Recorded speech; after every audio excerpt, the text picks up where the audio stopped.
Hey guys, tonight we'll dive deep into a chilling and tragic true story about Catherine de' Medici, the most powerful queen mother in 16th century Europe, and her 13 days of horrific final moments. Imagine this. The year was 1588, and inside the opulent walls of Blois Castle, a vile stench was spreading, forcing even the bravest courtiers to flee. It wasn't the smell of a peaceful death. It was the odor of a great woman who was literally rotting alive from the inside out, while still conscious, clinging to power, and helplessly watching the political empire she had built over 3 decades crumble at the hands of her own son, King Henry III. This is more than just the history of a royal demise. This is a detailed record of an ultimate physical struggle where the gruesome deterioration of the body merged with an irreversible political catastrophe. We will explore her final secrets, the haunting delirium, and the most critical mistake of Henry III, the assassination of the Duke of Guise, carried out right below his mother's chamber, an act that prompted Catherine de' Medici to utter her final prophecy about the downfall of the Valois dynasty. So, before you get comfortable, take a moment to like the video and subscribe, but only if you genuinely enjoy what I do here.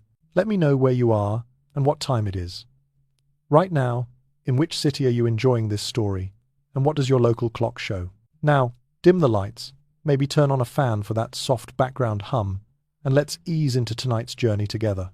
In the year 1588, within the gilded chambers of Blois Castle, a stench, unlike anything the court had ever known, began to seep through tapestries, corridors, and heavy velvet curtains. It arrived slowly at first, like an unwelcome whisper carried on stagnant winter air, and then, within hours, thickened into something so foul that even the most seasoned courtiers, men who had faced battlefields, prisons, and plague, pressed sleeves to their faces and fled. Servants collapsed at the thresholds, overcome before they could even announce themselves. It was not the scent of ordinary decay, nor the sharp bitterness of infection that physicians recognized. It was something deeper, darker, an odor that seemed to crawl from a place where flesh and breath no longer belonged together. And at the center of it all lay Catherine de' Medici. Once, she had commanded kings as easily as she turned the pages of her Italian prayer books. Once, she had balanced entire kingdoms on the tip of a single decision, shifting alliances with the precision of a player who understood that politics was nothing more than an elaborate chessboard. For 3 decades, she had moved France through storms that would have drowned lesser rulers.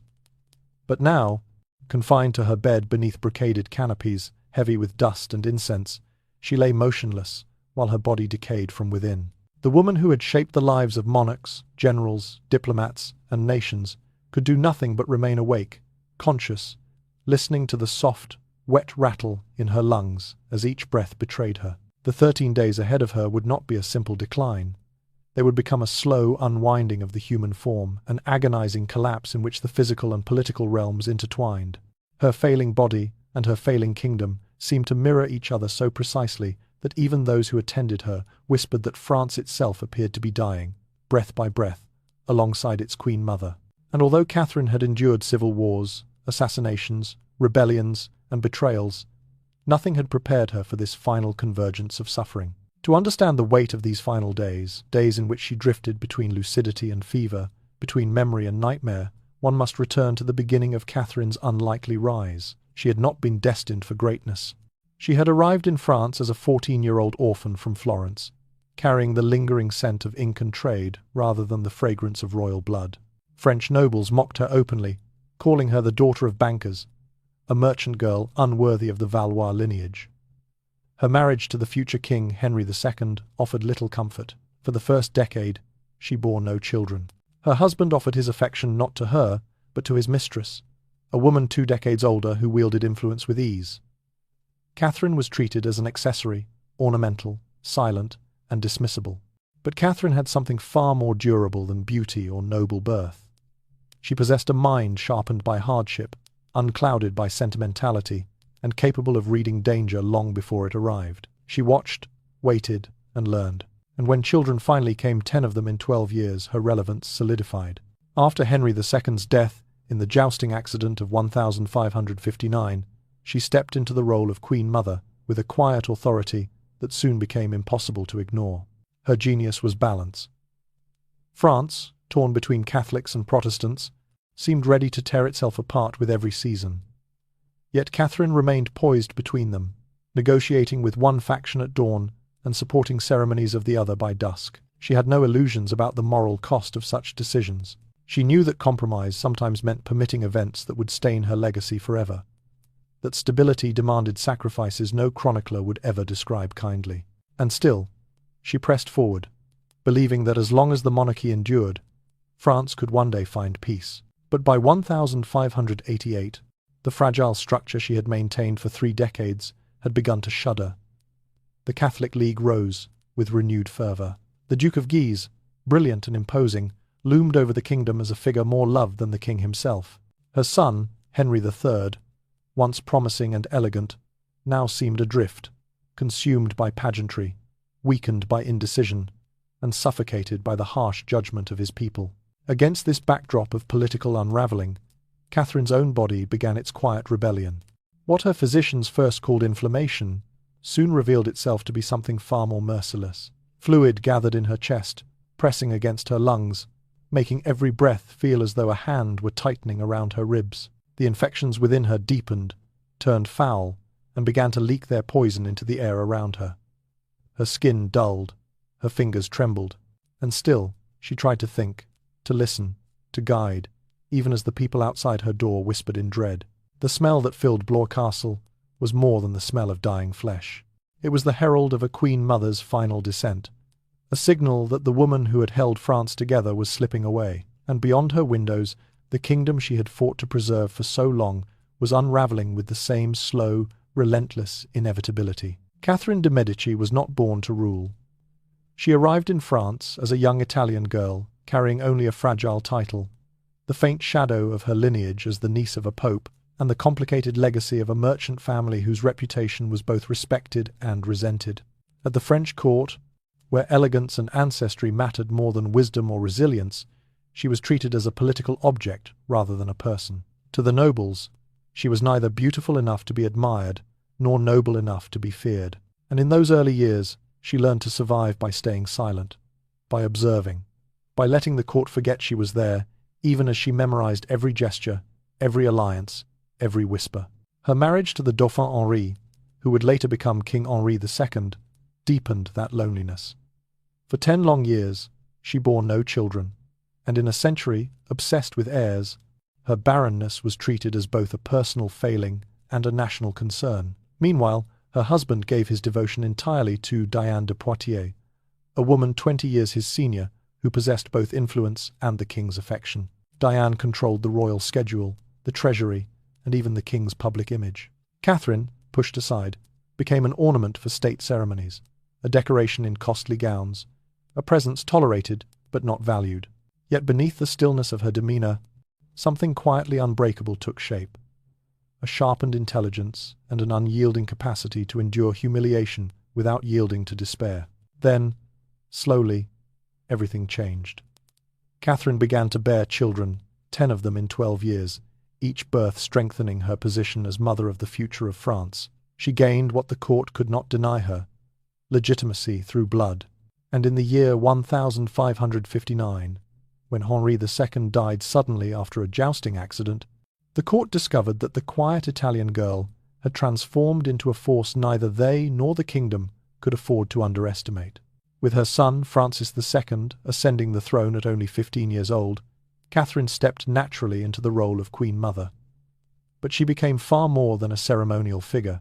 The years that followed were defined by her steady hand guiding 3 successive kings, Francis II, Charles IX, and Henri III, all of whom were too young, too fragile, or too volatile to rule without her. France spiraled into religious conflict as Catholics and Protestants clashed violently in cities and countryside alike. Armies rose, alliances fractured, and entire regions lived on the edge of revolt. Catherine understood that choosing a side would be the end of the monarchy. If she favoured the Catholics, the Protestants would declare war. If she embraced the Protestants, the Catholics who formed the overwhelming majority would overthrow the crown. And so she walked the impossibly thin line between them. One day she held council with Protestant leaders, offering promises of tolerance and negotiation. The next day she presided over grand Catholic ceremonies, affirming ancient traditions with unshaking composure. To each side, She offered just enough hope to prevent rebellion, but never enough strength to challenge the crown. This delicate equilibrium became the hallmark of her governance. She relied not on armies, but on timing, not on brute force, but on shrewd calculation. Her letters reveal a woman who saw human nature with clarity, who recognized that peace built on fear alone would crumble, yet understood that peace built on trust was an illusion France could not afford. Every compromise she made was intended to hold the kingdom together for one more month, one more season, one more fragile year. But such governance, sustained over 3 decades, carried its own cost. Each concession shifted the balance slightly, planting seeds that would later grow into conflicts she could not fully control. Her strategy of balance kept the monarchy alive, but it also allowed ambitious men to rise on both sides, men who mistook her caution for weakness, her patience for indecision. Factions hardened, distrust deepened. The peace she maintained was real, but it was a peace stretched thin over a chasm that widened day by day. By the time the year 1588 arrived, those compromises and calculations had begun to unravel. The Catholic League, emboldened by the charismatic Duke of Guise, surged in influence. Protestants, weary of broken promises, pushed harder for recognition. And Catherine, who had maintained her position through a lifetime of endurance and intellect, began to face an enemy she could not reason with her own failing body. The years had etched exhaustion into her bones, and the political storms she steered through had left fractures no eye could see. As her illness deepened, the kingdom mirrored her decline, trembling under the weight of unresolved conflicts. The careful balance she had preserved for 30 years began to tilt, first subtly, then catastrophically. And although she had always known that power was temporary, she could not have imagined how swiftly both her strength and her kingdom would falter at the same time, as if bound to the same slow and inevitable collapse. In the year 1572, an event soaked in blood and shadow bound Catherine's name forever to one of the darkest nights in French memory, the St. Bartholomew's Day massacre. What had begun as a gesture of reconciliation, a marriage between Princess Marguerite de Valois and the Protestant leader Henry of Navarre, was meant to calm the kingdom, to signal that Catholics and Protestants might finally share the same cities, the same skies, perhaps even the same fragile peace. But as night fell over Paris on that August evening, something far different took shape. The city, already tense with suspicion, erupted into chaos that spread through its narrow streets, like fire carried by wind. No one expected the storm to break so quickly. Shouts rose first, then the sound of feet pounding on cobblestones, then the unmistakable thud of doors being forced open. One moment of violence fed the next. Windows shattered, torches flared, blades flashed in the dark. And by morning, Paris looked less like a capital city and more like a battlefield. Even today, centuries later, historians argue about Catherine's true role. Did she give the command? Did she quietly allow events to unfold?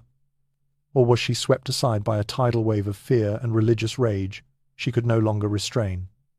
The sources disagree, as if the truth itself has dissolved into smoke. But one truth stands firm amid all the uncertainty. The Protestant faction emerged shattered, its power broken for years, and Catherine's influence, cold, steady, and formidable, stood stronger than before. For Catherine, the massacre was not a triumph. It was a lesson carved in blood, a harsh reminder that stability in France sometimes demanded a toll no one wished to name. From that night forward, whispers followed her. Some called her the Black Queen. Others, with a shiver of admiration or dread, called her Madame Serpent. The names did not trouble her. She understood better than most that survival at court was not granted to the gentle. And her purpose remained the same: preserve the Valois line and hold France together for as long as human will could manage. But 3 decades later, those same strategies, those same careful manipulations, compromises, and harsh necessities would return to threaten everything she had worked for. What had once protected the monarchy now fractured it. What had once steadied France now deepened the divides. And in the midst of that slow unravelling, a new adversary rose, with a presence too powerful to ignore. Henry, Duke of Guise. He was everything a fractured kingdom wanted, a radiant champion for the Catholic cause, a man whose confidence filled the spaces where the crown had grown weak. With each gesture, each victory, each speech, he gathered the loyalty of soldiers, citizens, and clergy alike. The more the French people adored him, the more the authority of Catherine's son, King Henry III withered beneath its own fragile weight. Catherine, who had balanced power between Catholics and Protestants with precise and patient skill, found herself staring at a figure who could not be balanced. The Duke of Guise was not interested in compromise. He thrived on absolutes, and absolutes were poison to the delicate structure she had built over 30 years. France no longer answered to the gentle shifting of political lines. It moved now to the rhythm of fear, fervour, and allegiance to a man who was not king but seemed more kingly than the one who sat on the throne. It was during this time, when troubles multiplied and the kingdom trembled, that Catherine's body began to betray her. At first, the signs were small: fatigue, a heaviness in the chest, a cough that lingered longer than the winter chill. No one imagined that these first murmurs of illness would grow into the monstrous condition that would define her final weeks. But as months passed, her strength waned. Breathing grew difficult. Pain spread through her ribs, then deepened until each breath felt like a blade being drawn slowly between bone and flesh. The court physicians murmured about inflammation. They spoke of imbalance, of humours, of wind trapped between the membranes of the lungs.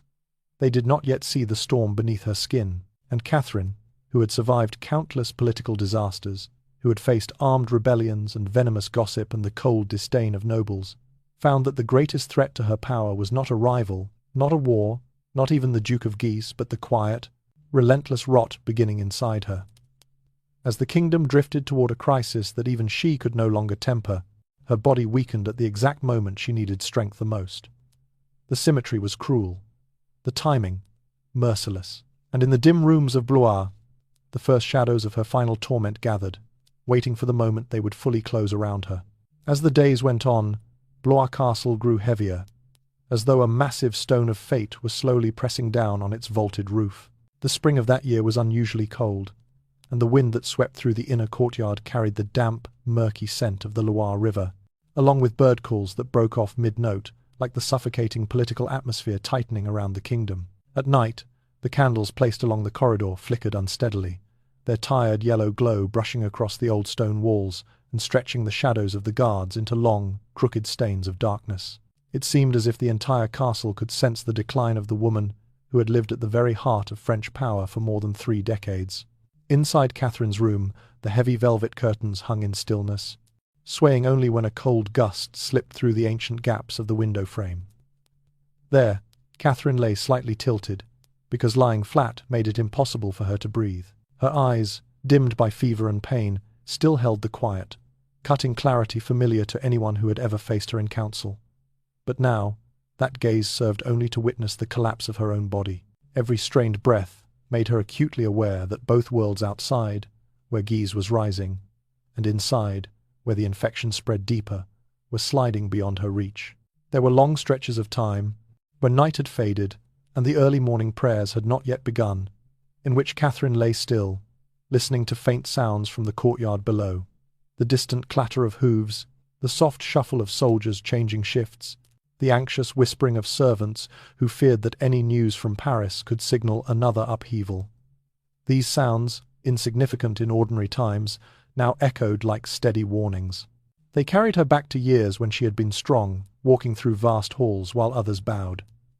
Now, only the wind remained, drifting through the cracks, carrying the scent of incense, struggling to overpower the odour of death that clung to her chamber. Occasionally, a servant would open the door to replace the water or burn more aromatics.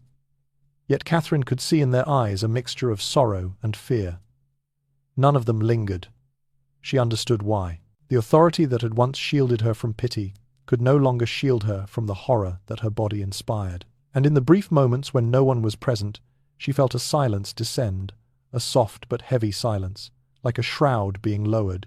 It was a sensation suspended between life and loss, as though the room itself were slowly detaching from the world outside. Catherine had never feared the dark, but during these days, the darkness carried something deeper, a reminder that even with unmatched intelligence and years of practiced cunning, she could not bargain with time or with the decay advancing through her. Outside the door, France drifted closer to the edge of disaster. Inside the door, her breathing had become a series of weighted tremors, stretching out, breaking off, like a fraying thread wearing thinner with every passing hour.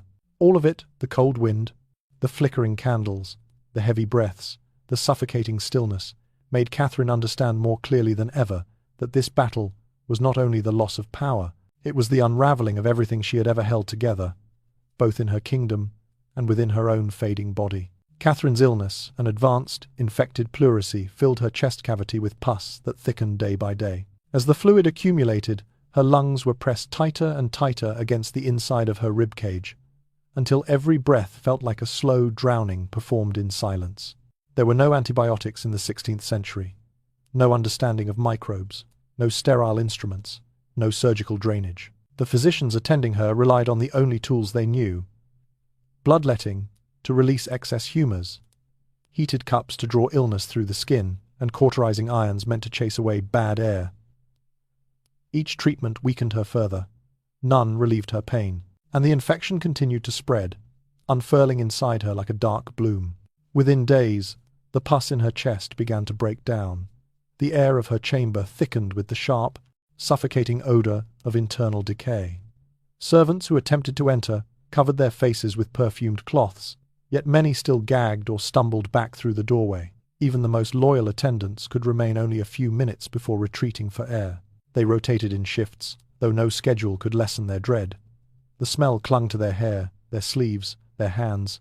Those who tended to her linens scrubbed them in boiling water mixed with herbs, but the scent returned each time the fabric was brought near her bed. Catherine's skin lost its colour gradually, shifting first from pale to ashen, then to a greyish tone that seemed almost translucent in the candlelight. Beneath her nails, the blue tint of oxygen, starvation deepened. Her hands trembled when she raised them. Her breath rattled softly, as though caught in the narrow space between life and silence. She drifted in and out of fevered dreams, visions stitched together from memories, regrets, and half-heard voices from the hall beyond her door. In moments of lucidity, her gaze sharpened painfully, filled with the terrible understanding that she was dying in a manner more degrading than any fate she had ever imagined for herself. Yet she had no time to surrender to illness. France was unravelling with frightening speed. The Catholic League, driven by fervour and guided by the Duke of Guise, tightened its grip over city after city. Reports arrived from Paris, from Rouen, from towns in the north where royal authority had all but dissolved. The League's symbols were raised over strongholds that once belonged to the crown. Priests denounced the king from pulpits. The streets of the capital trembled with talk that a new ruler should take the throne. Her son, King Henry III, suffered humiliation after humiliation. Once a monarch of elegance and ceremony, now he appeared hollowed by fear. The people mocked him. Nobles doubted him. He withdrew deeper into rituals, penance, and the company of those who flattered him without offering true support. Every new affront from the Duke of Guise carved another wound into his pride, and as he faltered, the weight of the kingdom, already fragile, began to slide out of his grasp. Into Catherine's chamber came the relentless stream of news, each message carried in trembling hands, spoken softly beside her collapsing chest. Words of riots, defections, threats, and rebellions filled the room as steadily as the infected fluid rose inside her lungs. She listened, sometimes silent, sometimes coughing so violently that blood spotted the sheets. Those who witnessed her moments of clarity said her expression then held something colder than fear: recognition. She understood that the foundations she had cemented with decades of negotiation, calculation, and sacrifice were crumbling with each passing hour. The nights became the worst. When fever tightened its grip, she murmured disjointed phrases, names of those long dead, fragments of counsel she once gave her sons, echoes of the political storms she had weathered. Then, in sudden bursts of awareness, she asked for letters, demanded updates, whispered instructions that she hoped might contain disaster for a moment longer. The effort cost her dearly. Her breathing grew more strained after every attempt. The physicians begged her to rest, but rest was impossible. A queen mother, even in agony, could not look away from the ruin closing in around her lineage. Outside her window, the Loire River moved slowly under the shifting grey of early winter skies. Inside, the dim glow of candles revealed a world shrinking to the size of a bed and a pair of trembling lungs. With each report delivered to her bedside, she seemed to sink a little deeper into the mattress, as if the country's misfortunes pressed upon her body with physical weight.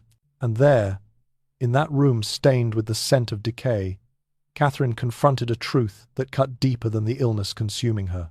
She understood that history was punishing her in its own quiet, merciless way. a woman who once commanded the attention of all Europe, who had bent kings and factions to her will. He was now forced to lie still and listen, as everything she built collapsed, piece by fragile piece, while her own body mirrored the kingdom's disintegration from within. In October of the year 1588, though her strength had nearly drained away, and each breath felt like a labour carved from pain, Catherine forced herself out of bed to attend the opening of the Estates General at Blois. The gathering brought together the three traditional orders of the kingdom: the clergy, the nobility, and the representatives of the Third Estate.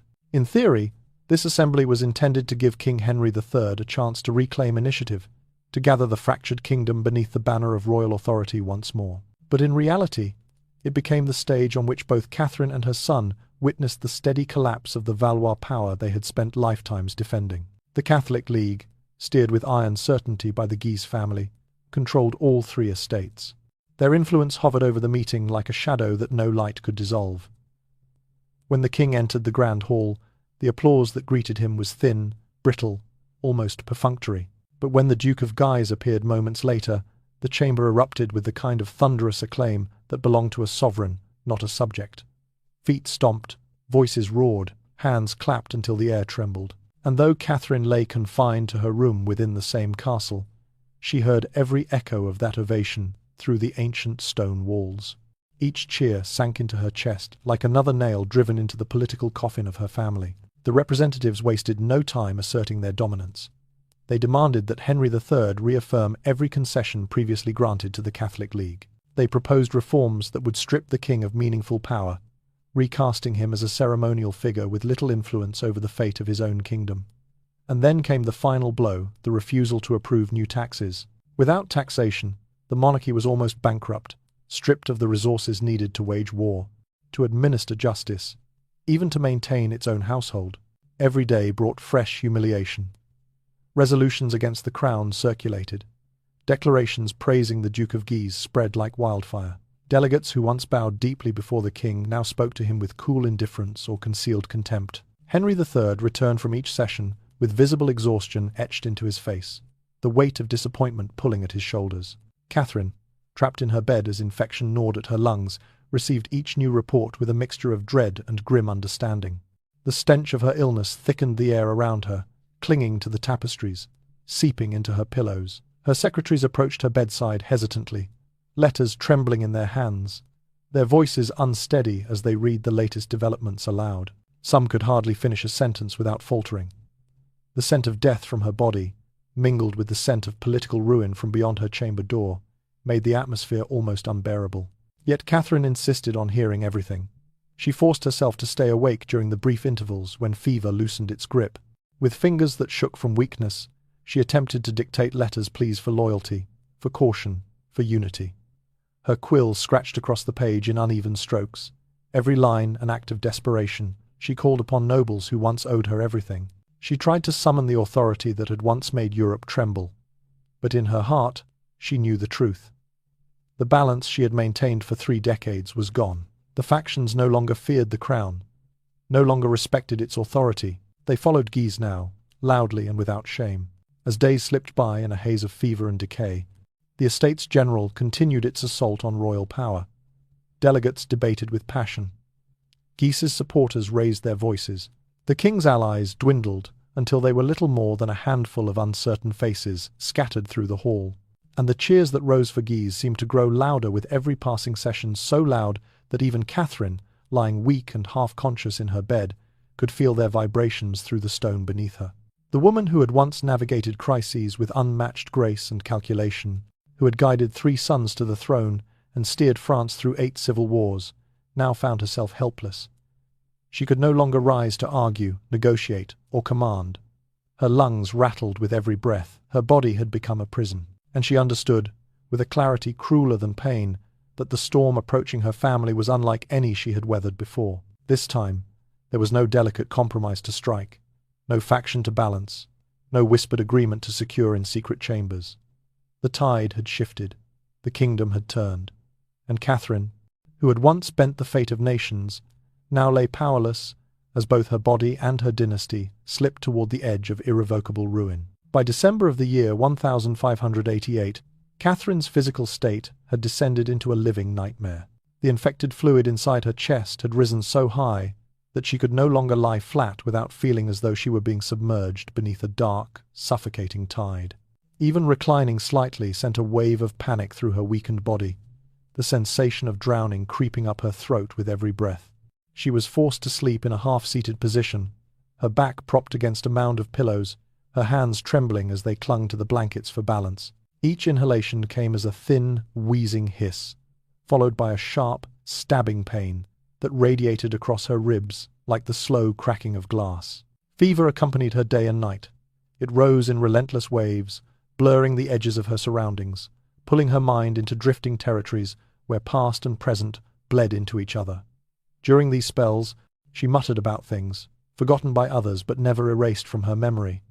Plots conducted behind velvet curtains, whispered arrangements, alliances sealed with poison, deaths that might have been commanded or merely permitted. Those who heard her babbling could not tell where truth ended and delirium began.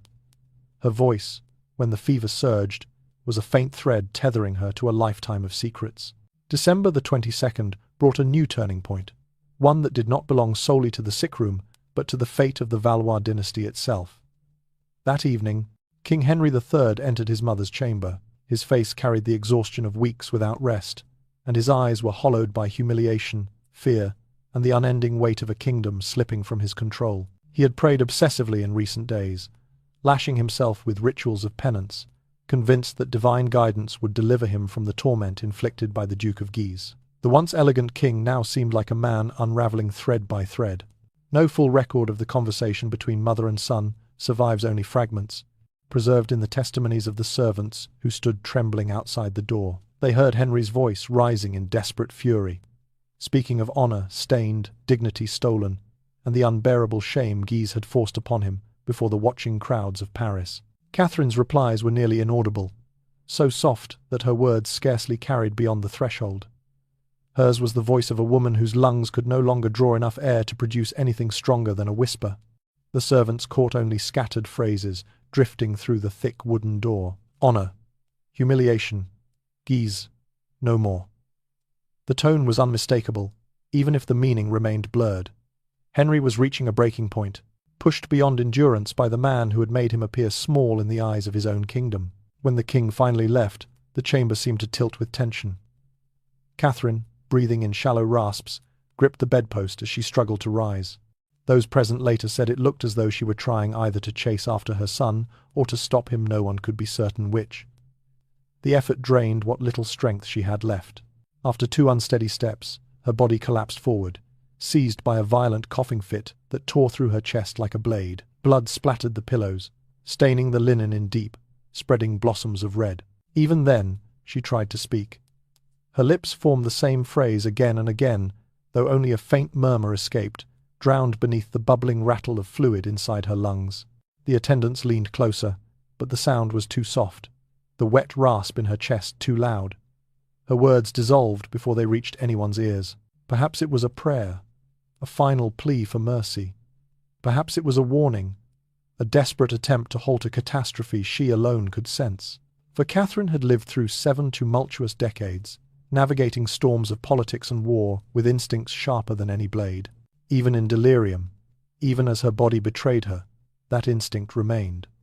Something had shifted inside Henry that night, something dangerous, something irrevocable, and though Catherine felt it with every trembling breath, she no longer had the strength to stand between her son and the disaster drawing near.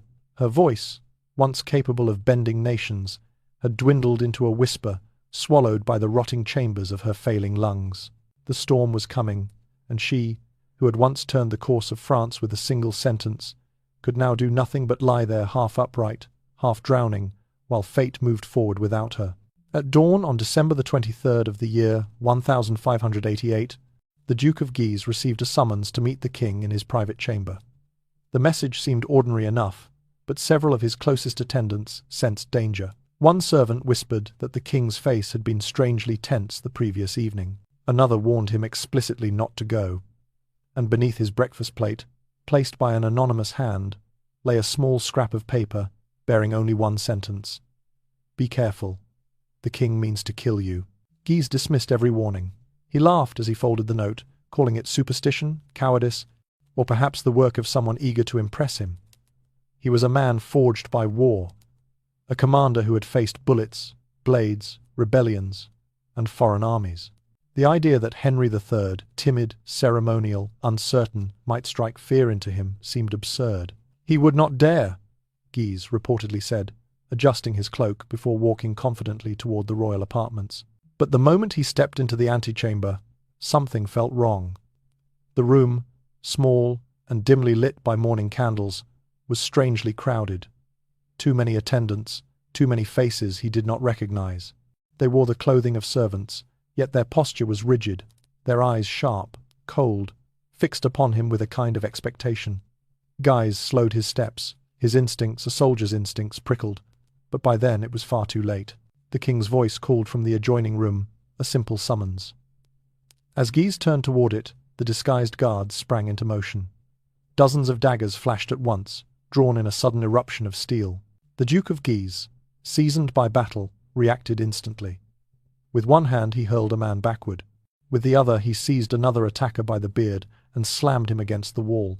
His strength was formidable, his movements sharp, despite the confined space. For a moment, the scene looked as though he might break free, but numbers crushed skill. The blades came too quickly, from too many directions. A dagger plunged into his back. Another pierced his side. Another sliced across his throat. The assault was vicious, overwhelming, without mercy. He gasped, staggered, reached for balance, but the blows continued until his knees gave way beneath him. His large frame collapsed beside the royal bed, blood pooling beneath him in dark, widening circles. The Duke of Guise, idol of Paris, leader of the Catholic League, the most powerful man in France, died not on a battlefield but on the cold floor of the king's chamber, cut down like an animal cornered in a trap. Henry III had not witnessed the struggle. Throughout the attack, he had hidden in a nearby cabinet, trembling behind a door while his guards carried out the murder. When he finally emerged, the smell of blood still hung thick in the air. He approached the corpse cautiously, as if unsure whether Guise might somehow rise again. Seeing the enormous body sprawled lifeless, he exclaimed, as chroniclers would later record, "My God, how large he is! He looks even bigger dead than alive." Then, in a state of breathless excitement, with specks of blood still clinging to his sleeves, Henry hurried down the corridor to his mother's chamber to announce what he believed to be a victory. Catherine was taking her medicine when the door burst open. Some accounts claim she had already heard the commotion from the room directly above the muffled thuds, the brief cry of struggle, the frantic scuffling of feet. Others insist she knew nothing until Henry appeared before her, his face flushed, his words tumbling over each other in wild relief, as he proclaimed that the great obstacle to their power had been removed. But however the news reached her, Catherine's reaction was the same, immediate, precise, terrifying in its clarity. Her illness had left her voice thin as a thread, yet the force behind her words remained intact. She understood the political landscape with an instinct honed over 7 decades. She understood symbols, consequences, and the delicate balance that kept France from rupturing completely. And she understood, even before Henry finished speaking, that he had not secured his throne, he had doomed it. As Henry paced before her, still trembling from adrenaline, Catherine's fading eyes fixed upon him with a mixture of anguish and bitter comprehension. In the flickering candlelight, her grey skin and sunken features made her look almost spectral, yet her mind was razor-sharp. Where Henry saw triumph, she saw catastrophe. Where he felt release, she felt the walls of the dynasty tightening. Her reply, recorded, whispered, or half-heard, cut through the room like a blade of frost. She did not praise him. She did not congratulate him. Instead, she offered only the cold, inevitable truth his own fear had blinded him to. And in that quiet, breathless moment, the gulf between mother and son widened into the abyss that would soon swallow them both. Catherine did not scream when she heard the news. She did not gasp, did not recoil, did not let her face twist into horror. Instead, she whispered, each word forced through lungs, drowning in infected fluid, each syllable scraping against the rising tide inside her chest. "You have cut off my son. Now sew him back together." Those few, fragile words carried the weight of an entire kingdom's judgment. She did not ask why Henry had killed Guise. She already understood every motive hurt pride. Festering humiliation, desperation sharpened into recklessness.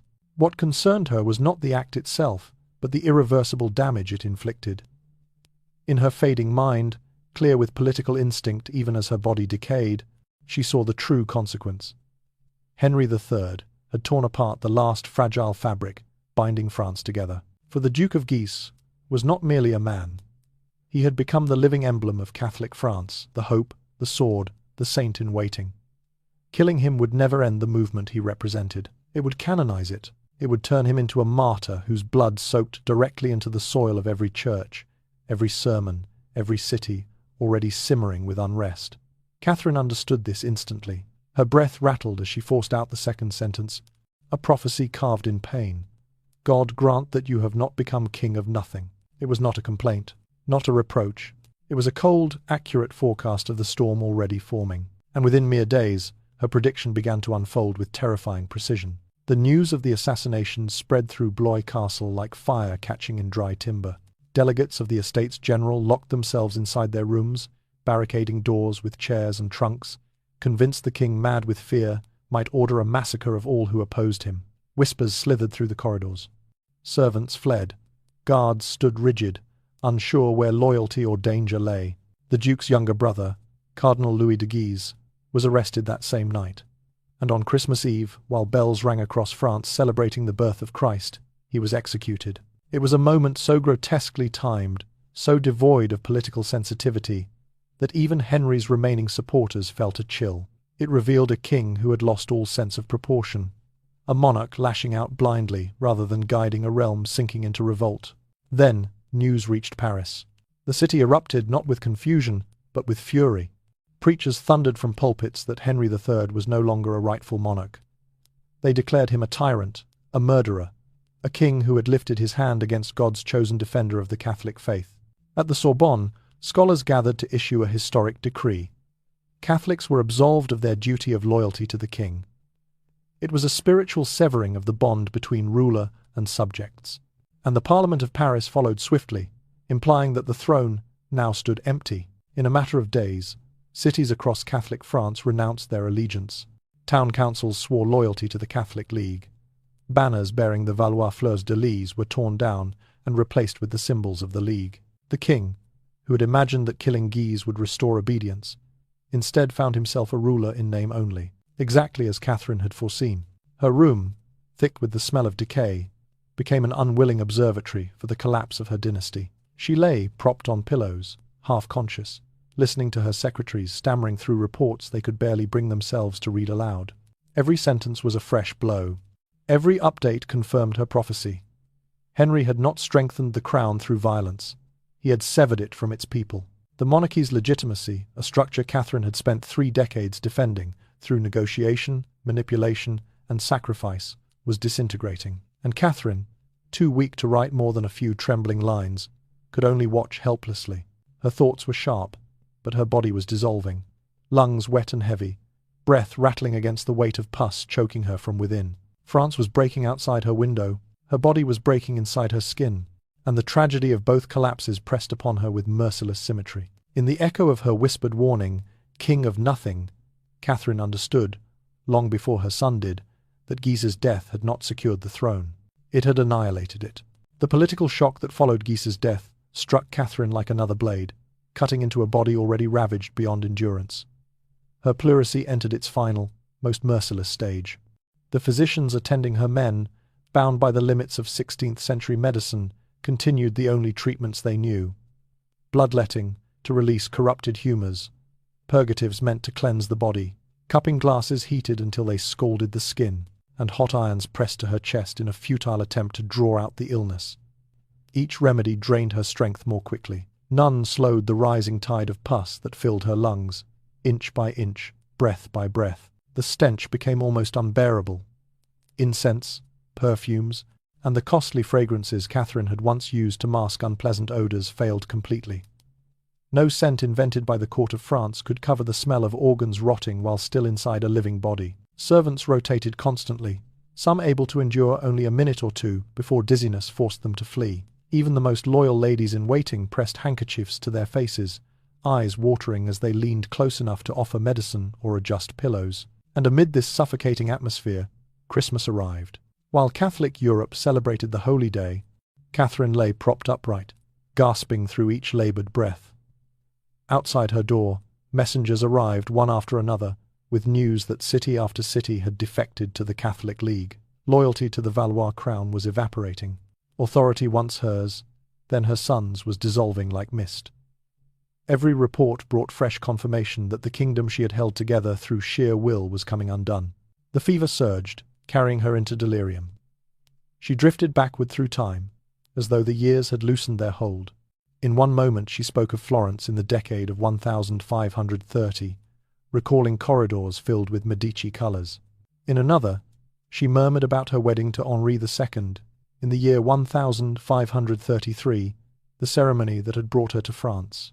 And often, too often, she returned to the night of the St. Bartholomew's Day massacre in the year 1572. She whispered names, places, and fragments of decisions made behind closed doors. Those tending her shifted uneasily, unsure which words were confessions and which were only fevered shadows. Later chroniclers, many of them enemies, wrote that she admitted to poisoning Jeanne d'Albret, Queen of Navarre, and claimed responsibility for other deaths. But these accounts were shaped by hatred and written years after the events. What is certain is that Catherine spoke disquieting things, words so unsettling that even her most faithful attendants felt cold creeping along their spines. Yet the cruelest moments were not those of delirium. They were the intervals of lucidity. When the fever receded, Catherine's gaze sharpened, and she became acutely aware of where she was and who surrounded her. She would look at the faces gathered by her bedside physicians, ladies-in-waiting, clerks, and ask in a thin, trembling voice, "What did I say?" No one dared answer. Some remained silent, eyes cast down. Others turned away or hurried out of the room. Their refusal confused and frightened her. Panic stirred within her weakened body, provoking violent coughing that tore at her chest. The infected fluid churned and bubbled with each breath, producing a ghastly boiling sound, as though something inside her was simmering toward collapse. Then, on December the 28th, a new horror began. Her body convulsed without warning. Her back arched off the mattress, her limbs twisted toward her chest, her fingers clawed at empty air. These episodes lasted minutes at first, then lengthened into stretches that felt endless to those watching. No one understood that her brain, starved of oxygen, was misfiring. No one recognized that her lungs could no longer deliver enough air to sustain her thoughts. They only knew to hold her down, whisper prayers, and wait for the storm to pass. Between seizures, Catherine sometimes lay frighteningly still, her breath shallow, her face slack, her eyes half open but unfocused. The silence of the chamber deepened during these moments, so heavy it seemed to press against the walls themselves. Those watching could not shake the sense that the room, too, was holding its breath, waiting for the moment when the rattling in her lungs would cease and the long, inevitable quiet would begin. Every hour felt like the last. Every breath sounded like a farewell, and yet Catherine clung to life, suspended between agony and consciousness, trapped in a body that was dissolving while the kingdom she had protected for decades dissolved alongside her. From the final days of December into the first days of January, Catherine drifted into a state that every witness described in the same haunting words, as if she were both alive and already half beyond this world. The infected fluid inside her chest had reached such a level that each breath produced a bubbling sound, like water forcing its way through narrow cracks in a submerged pipe. Her lips and fingertips turned a deep, bruised violet from the lack of oxygen. Her cheeks hollowed. Her eyes, once sharp enough to read the intentions of kings and ambassadors, now struggled to focus, yet still tried to hold on to the outlines of those standing near her bed, as though she were searching for something unresolved in the long, turbulent span of her life. The convulsions grew steadily worse. Some days they lasted from the first pale light of dawn until the sun dipped beyond the castle walls. Her body arched and trembled uncontrollably, her limbs drawing inward, her teeth clenching so hard they scraped audibly in the dim room. The sound of bones striking the wooden frame of the bed echoed like soft hammer blows. One by one, her ladies-in-waiting fled the chamber, unable to withstand the sight, the sounds, or the overwhelming odor that thickened the air until it felt nearly solid. Only the old priest remained beside her, murmuring prayers that filled the silence between seizures. No one could tell whether Catherine still heard him. or whether his words floated into a mind already drifting beyond reach. What tormented her more than the physical agony were the political reports that continued to filter into her chamber. Even as she could barely breathe, France continued to fracture. Major cities declared for the extremist Catholic League. Nobles defected. Clergy denounced the king. Henry III's authority crumbled with such speed that many openly called him the betrayer of God. Every messenger brought confirmation of the prophecy Catherine had whispered after Guise's murder. Killing him had not restored royal power. It had burned away the last fragile foundations beneath the Valois throne. On January 3rd, Catherine lost the ability to speak. Any attempt to form words dissolved into faint grunts, choked and swallowed by the fluid filling her lungs. The sound was heartbreaking, half voice, half gurgle, like air struggling through wet cloth. She tried to gesture at times, lifting a trembling hand, but even that effort soon became impossible. By January 4th, the convulsions came in waves so violent they appeared to tear at her very soul. Her back arched high off the mattress, her fingers curled inward like claws, her face twisted in pain that no physician could ease. Those who watched felt helpless, unsure whether these were the last struggles of life or the first spasms of death. The priest continued reading prayers, though even he began to falter, his voice trembling as if the room itself were holding its breath. And then came the moment when Catherine's eyes stopped reacting. The lids remained half open, but the spark behind them was gone, extinguished, yet not fully dim. It was as though she was staring through the people around her, beyond the walls of Blois, beyond the collapsing kingdom she had once held together with sheer force of will. For the attendants who remained, that hollow gaze was the final sign. Catherine de' Medici, the woman who had balanced France between chaos and stability for 30 years, had reached the last threshold. Death did not come gently. It did not arrive with serenity, nor with the quiet peace that artists like to paint onto the faces of queens. Instead, it came like a mechanism shutting down piece by piece. The rattling breaths grew weaker. The bubbling in her chest slowed. The convulsions ceased, not because the body had calmed, but because it no longer had the strength to fight. There was no final sigh, no moment of soft release, only the abrupt silence of the fluid inside her lungs falling still. When the end finally arrived, those present described it with words that felt too heavy to speak aloud. She looked like a body that had rotted long before it died. It was a brutal ending for a woman who had once made Europe tremble, a queen mother who held kingdoms in her grasp. Now reduced to a form unrecognizable, claimed by a disease that stripped her of every dignity she once wielded so effortlessly. Catherine de' Medici died not with majesty, but with the harsh, mechanical collapse of a life worn down by illness, burden, and the weight of a kingdom disintegrating alongside her. Immediately after Catherine's death, those assigned to tend her body faced a task more terrifying than any royal ritual recorded in the chronicles. The stench that had filled her chamber while she lived had been overwhelming, but once her final breath left her lungs, it deepened into something the writers of the time described as a smell not belonging to the realm of the living. It was the odor of decay that had been advancing inside her for weeks, now released without restraint. According to royal custom, Catherine's body had to be opened so that her heart and internal organs could be removed and buried separately. But when the embalmers cut into her chest, horror erupted.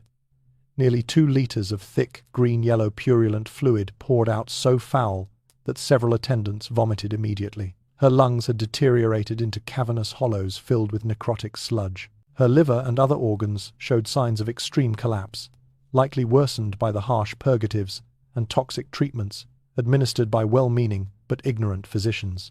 A procedure that should have taken only a few hours stretched into several days.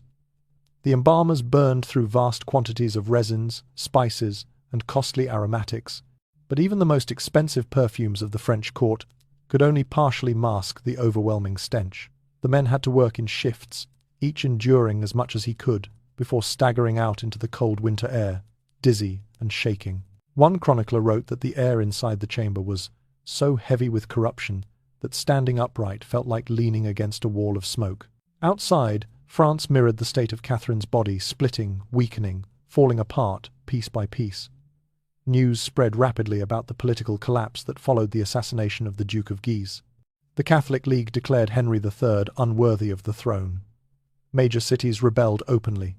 Foreign powers seized upon the chaos, meddling in French affairs with boldness unseen in decades. The kingdom Catherine had held together through diplomacy, calculation, and iron will, was decomposing as visibly as the organs removed from her chest. Even her burial became another tragedy in a life filled with them. Paris lay in the hands of her enemies, making it impossible to transport her body to the Basilica of Saint-Denis, the traditional resting place of French monarchs. Instead, Catherine was interred temporarily at Blois. The funeral was small, cold, and painfully subdued. Almost no major statesmen or nobles attended.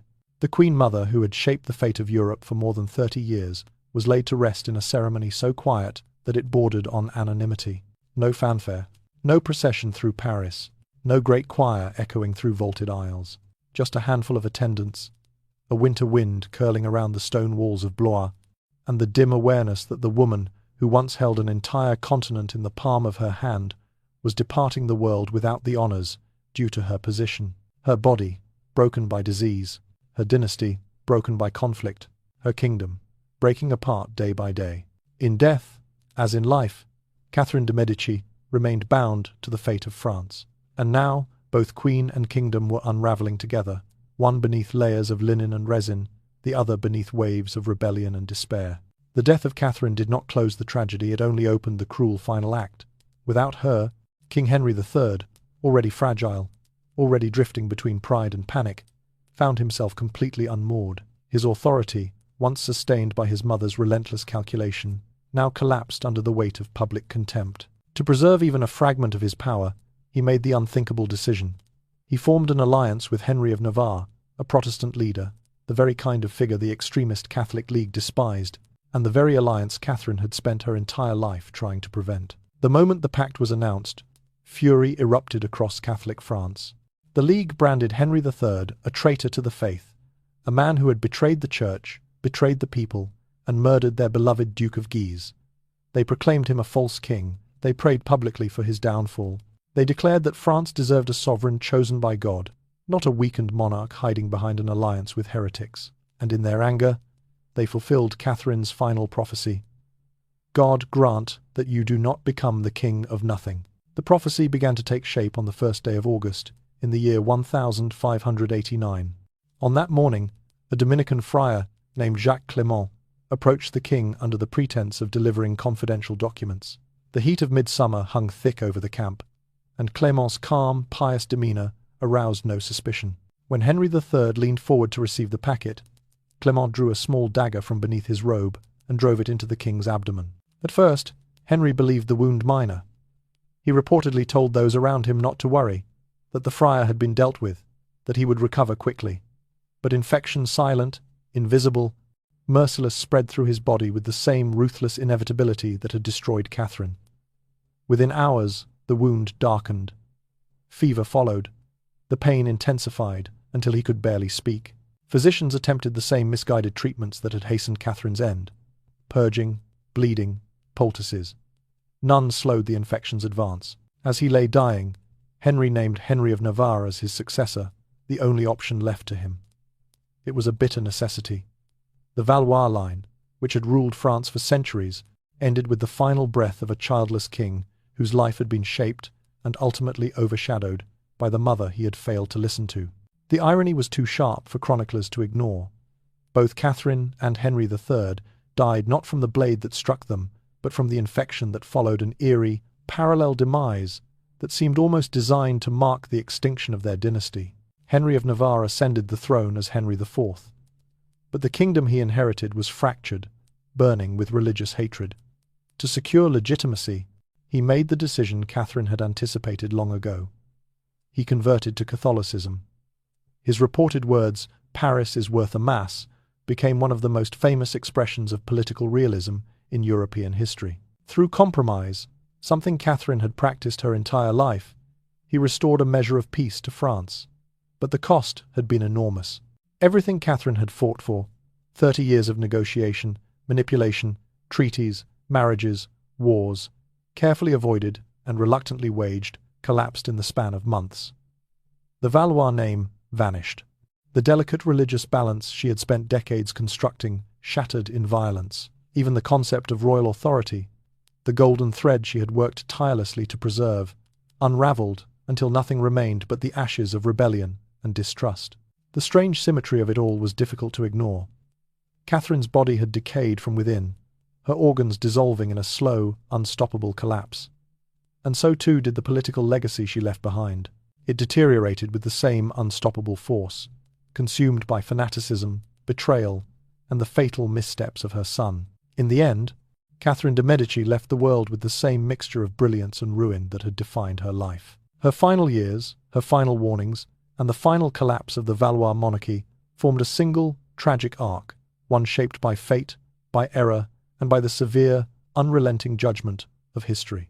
Although Catherine was buried temporarily at Blois, her body did not remain at rest for long. Once Henry IV secured the throne and France began to stabilize, he ordered that her remains be transported to Paris and interred properly in the Basilica of Saint-Denis, the traditional resting place of French monarchs. There, her tomb was placed beside kings and queens she had advised, manipulated, or outlived. For a time, it seemed as though she had finally been granted a measure of peace, a quiet corner among the sovereigns whose destinies she had shaped for more than 3 decades. But even that peace proved fleeting. More than 2 centuries later, in the year 1793, the French Revolution erupted. The fury of the people, long simmering under layers of poverty and resentment, exploded with devastating force. In their revolt against the old order, revolutionaries sought to destroy every symbol of monarchy, every trace of the world that had oppressed them. Saint-Denis, repository of centuries of royal legacy, became one of their first targets. The basilica was stormed, tombs were smashed apart, marble effigies decapitated, sarcophagi split open with axes and hammers, and the bodies of kings and queens were dragged out into the open, stripped of any hint of sanctity. Catherine's coffin was no exception. Once revered as the matriarch of the Valois dynasty, she was now treated as nothing more than a remnant of a hated past. Her remains were pulled from their resting place and thrown, without ceremony or distinction, into a mass grave, along with dozens of others. Quicklime was shoveled over the bodies 46 kings, 32 queens, and 63 princes and princesses, its caustic burn meant to hasten decay and erase every physical trace of the monarchy. Catherine de' Medici, who had once commanded diplomats, generals, and monarchs across Europe, was reduced to unidentifiable fragments mingled with hundreds of bones. The woman who ruled France through 3 child kings now shared a shallow pit with ancestors, enemies, and strangers alike. Today, visitors to the rebuilt Basilica of Saint-Denis pass by a modest plaque marking the site where the mass grave once lay. Most walk past it without pausing, unaware of the vast history buried beneath their feet. They do not see the queens who shaped policy, the kings who waged wars, the dynasties that rose and fell, and among them, unseen and unrecognized, lies Catherine, a figure once feared, respected, and reviled in equal measure, now reduced to a single line of text. There is no ornate epitaph, no carved likeness, no symbols of power or divine right. Just a quiet inscription marking a place where greatness dissolved into anonymity. It is a bitter paradox for a woman who once held the fate of Europe in her hands.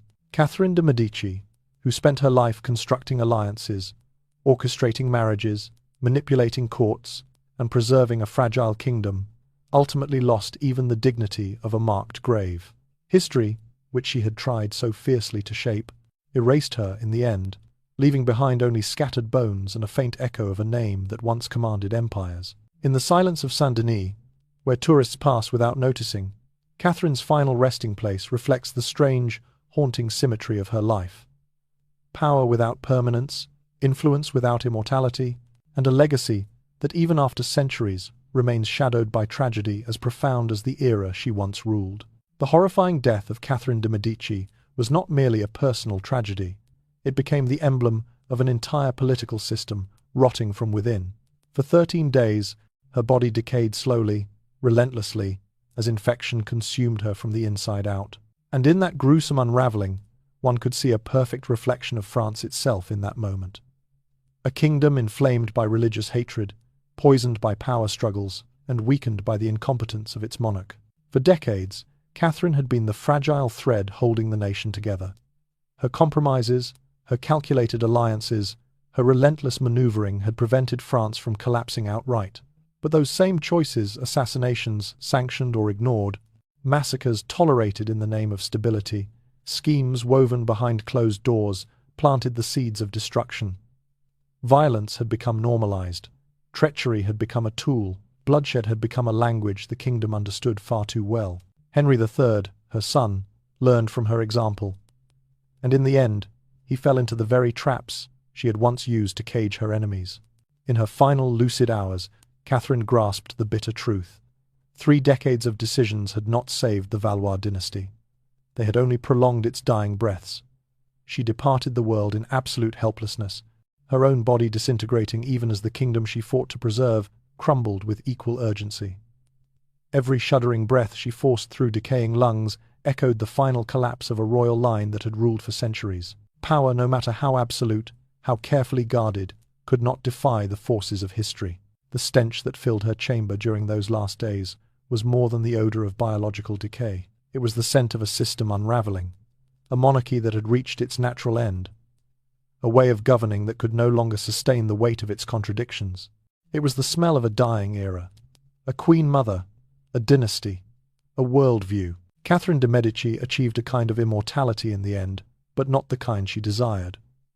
She endures in historical memory, not as a triumphant matriarch, nor as the savior of France, but as a warning, a reminder that power divorced from conscience corrodes everything it touches, a testament to the truth that even the most brilliant strategist cannot control events forever, and a silent witness to the reality that destiny has a way of returning with the harshest punishments. Her story stands as the somber final chapter of the French Renaissance, and a perfect illustration of a cruel, unchanging law. No one can negotiate with death, and no dynasty can survive when it has already begun to rot from within.